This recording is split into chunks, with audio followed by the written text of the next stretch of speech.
అన్నీ కలిపి బాగా రంగరించి అగ్ని సాక్షిగా కాచి వడబోసి ఇచ్చిందో చక్కని చిక్కని టీ.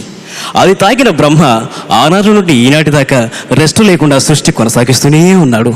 అంతటి మహత్తున్న ఈ టీకే మరో పేరు ఛాయ్ మేరా భాయ్. ఈ టీ చరిత్రను నోరారా చెబుతాను, నోరూరేలా వినుకోబోయి.